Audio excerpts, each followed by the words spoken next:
What's up, traders? Matt from the Trade Brigade here doing a technical analysis on ticker symbol FB for Meta Platforms, better known as Facebook.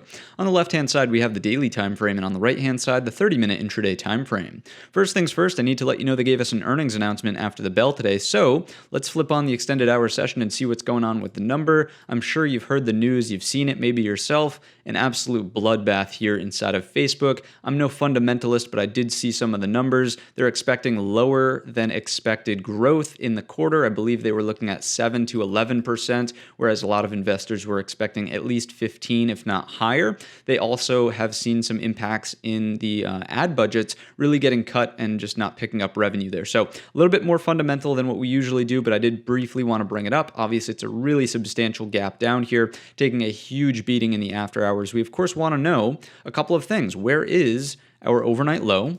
Where's our anticipated open? And where is today's low of day? Now, do keep in mind a lot can happen between now and 9:30, but I'm pretty confident that Facebook will open on a gap down tomorrow. So adjust these two levels accordingly, but we'll go from there. Let's turn this off, eliminate distractions. Obviously, price will continue to wiggle around there, but what we're about to discuss is some frameworks for navigating gap up or down. So in scenario number one, whenever we're dealing with a gap, could be up or down, we're always looking for the gap and trap. And what that looks like is opening here, failing to find new sellers under the overnight low, trading long back up through the open to start to fill the gap overhead. Now, because of the magnitude of this gap, I am certainly not a proponent that this will fill all in one day. If it does, then you have just witnessed history, okay? I don't think that will happen. I think that if it does start to fill the gap, it'll be minimal. And the reason for that, and this is a special instance because the gap is so large, you really have two forces at play here. You have anyone who is essentially wrong about the stock, who is building a position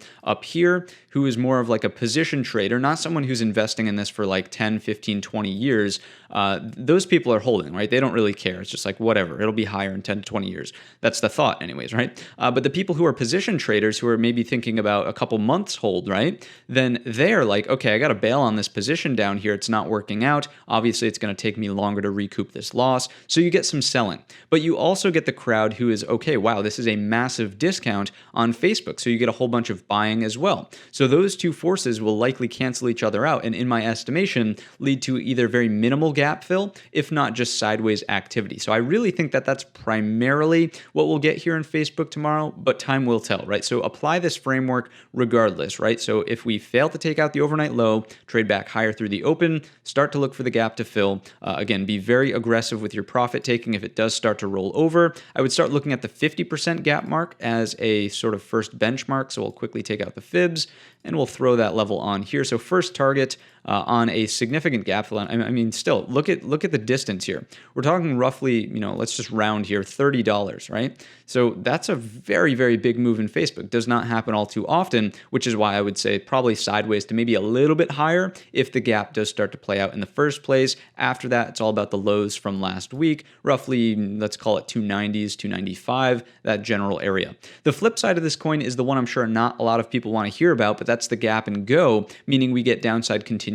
And that one plays out like this. We open here, we put in bearish acceptance, and we break the overnight low to then bring us to the next daily support. Now, what is that area? We're going to have to grab more time here. Let's go to a 2-year weekly, and let's even get more than 2 years. So we'll go with 3. It's fine. And what do we have for support? It's really coming down to this, right? So you can see prior high, little bit of a move through it, but we recaptured, and that's around 220. So I'm not saying it gets all the way there on tomorrow's session either, but from a structural standpoint, there's some room to fall in Facebook still until we come into some significant prior areas of structure. That's all I've got for you. Probably just going to watch this one tomorrow, to be quite frank with you. Premiums will be pumped up through the roof in the options market, so do be aware of that. And that's going to wrap up the video. If you enjoyed it or learned anything new today, let me know in the comments section or by giving the video a thumbs up. Don't forget our main channel is linked in the description, and all of that being said, I wish you a green trading week.